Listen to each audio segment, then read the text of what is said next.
Como destruir um país? Uma aventura socialista na Venezuela, por Marcelo Suano. Faça o mesmo com o Conselho de Segurança. A Venezuela passa a ser membro. Era importante, diante desse discurso de multilateralismo, que Maduro desse ao país maior atuação internacional, e a presença da Venezuela no Conselho de Segurança das Nações Unidas era um ponto essencial para tanto. Sabendo-se disso, começou a ocorrer nos Estados Unidos uma mobilização contra a entrada do país no Conselho. O órgão conta com 5 assentos permanentes, que são ocupados por Estados Unidos, Rússia, China, França e Reino Unido, e 10 assentos não permanentes rotativos, que são ocupados por países de determinadas regiões, indicado pelos estados das áreas a que pertencem e aprovados na Assembleia da ONU, por maioria qualificada de 2/3. Em uma reunião privada no grupo dos países latino-americanos ante a ONU, a Venezuela foi nomeada para ocupar uma das cadeiras não permanentes. Nos Estados Unidos, deputados e senadores de ambos os partidos escreveram uma carta ao então secretário de Estado, John Kerry, para que adotasse uma postura rígida contra a entrada dos venezuelanos no Conselho. As justificativas eram explícitas, além do fato de saber que o governo bolivariano era inimigo declarado dos norte-americanos. Apontavam que não poderiam aceitar a sua presença, pois ele fora a favor de Assad na Síria, favorável ao programa nuclear iraniano e a favor da Rússia no caso da Crimeia. Além disso, acreditavam que a entrada venezuelana daria força a países considerados ditaduras ou a regimes autoritários para atuar no Conselho por meio dela. Nesse sentido, os estadunidenses exigiam que o presidente Barack Obama usasse de seu capital político para frear a entrada venezuelana, sendo necessário, para tanto, que houvesse 65 votos contrários. Levando-se em consideração que a votação das delegações ocorria por voto secreto, as ações podiam ser feitas por acordos dentro da região da qual faz parte o indicado, permitindo o voto em bloco. Tinha-se como certo que a maioria dos latinos votaria a favor dos venezuelanos, bem como os países que estão sendo enfrentados pelos Estados Unidos. Sendo assim, o número de 65 votos contrários para impedir a nomeação parecia ser muito grande, graças à quantidade de problemas em que os norte-americanos estavam envolvidos, gerando muitos adversários, bem como graças às oposições e os estadunidenses vinham recebendo por sua política externa.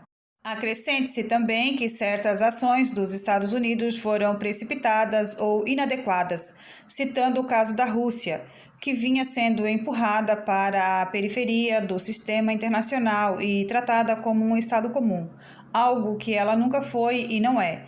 Isso certamente levaria a que a Federação Russa se posicionasse automaticamente em apoio a atores que normalmente não apoiaria, trazendo consigo alguns estados. Só por essa razão, o alcance do número necessário para barrar a indicação dos venezuelanos no Conselho de Segurança da ONU já era difícil. Pois é, os Estados Unidos perderam e a Venezuela concorreu sozinha pela América Latina, recebendo 181 votos favoráveis na primeira votação. Foi algo que deu força ao governo Maduro, pois foi uma vitória política, simbólica e garantiu a recepção de apoio na região, ressaltando-se que ter articulação regional é essencial para o bolivarianismo. Mas se obter apoio internacional, especialmente a articulação regional, era e ainda é essencial para a preservação do regime no país, o problema gerador da crise política foi a economia, ainda mais com o fato de que o modelo estava no limite, não apenas por ser contrário ao empreendedorismo e à iniciativa privada, algo por si já fadado ao desastre, mas também porque era dependente do petróleo, tal qual ainda é hoje. Chega a ser assustador que não percebam isso. Se os erros em relação ao ouro geraram aquela fraqueza na obtenção de recursos e na preservação das reservas, isso não é nada quando se pensa que o meio de obter recursos é quase exclusivamente petróleo. Por isso, a queda no preço internacional do barril se tornou um problema que não havia como resolver, mesmo com as leis habilitantes para governar o povo, com a perseguição aos empresários e com a articulação regional. A equação é simples. Em sua maioria, o dinheiro que entra no país decorre do petróleo. Caindo o seu preço, diminui a entrada de recursos e, se não houver reservas, bem como o planejamento equilibrado dos gastos, o dinheiro acaba e não tem de onde tirar mais dinheiro. Ponto final.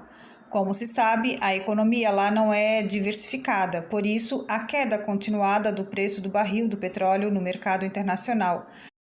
A cesta do cru estava sendo negociada a 85,89 dólares o barril. Tendia a ser o problema seguinte de Nicolás Maduro, pois a situação afetaria diretamente as finanças do governo, que já estavam comprometidas e no limite da capacidade do país.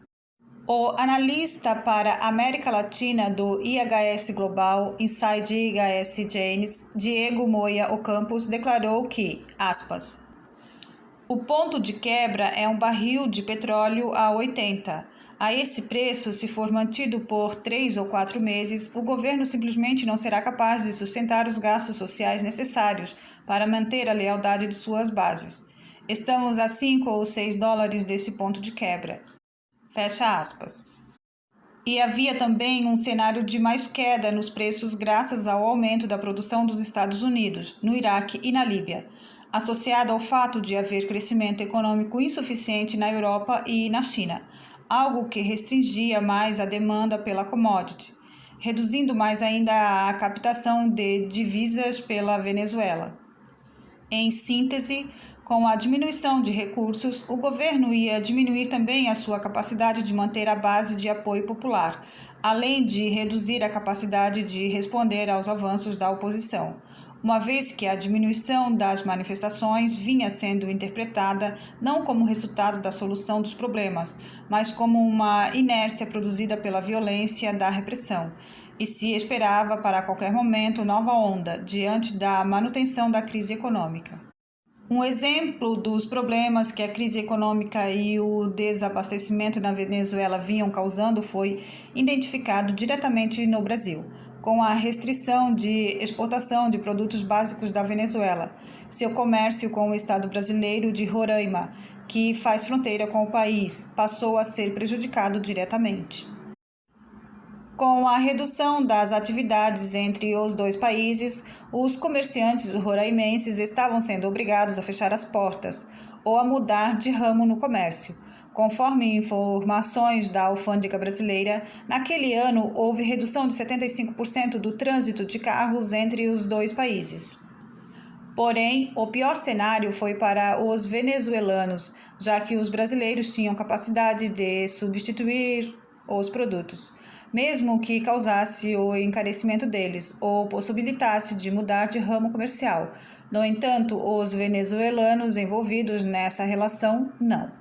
Nesse sentido, os exportadores venezuelanos estavam perdendo mercado, algo que tendia a piorar a situação caso o governo bolivariano não revertesse o problema do abastecimento, encerrasse as leis contra a exportação, solucionasse o problema de perda acelerada de recursos, bem como o problema da baixa na captação de divisas, algo que certamente aconteceria no caso da contínua queda do preço do petróleo no mercado internacional. Por essa razão, um líder da oposição que foi militante do PSUV, Henry Falcon, solicitou que fosse feita uma reabertura do diálogo político na Venezuela, usando como meio uma reunião do Conselho Federal, do governo, uma, aspas, instância constitucional de diálogo, concertação de trabalho, na qual os governadores e prefeitos podem explorar, juntamente com o Executivo Nacional, soluções corretas, fecha aspas. Segundo ele, seria a forma de estabelecer compromissos com a criação de um caminho para retirar o país da crise, pois poderia, aspas, estabelecer uma agenda de trabalho que aborde a crise, os problemas prioritários, fecha aspas. Além disso, poderia tratar das consequências da queda do preço do barril de petróleo. Tentativas como essa haviam sido propostas em abril, mas a oposição se afastara, pois Maduro não tinha demonstrado estar interessado em aplacar os ânimos, já que mantinha a repressão enquanto dialogava. E se você gostou desse vídeo, deixe seu like, deixe um comentário, se inscreva no canal, compartilhe com seus amigos.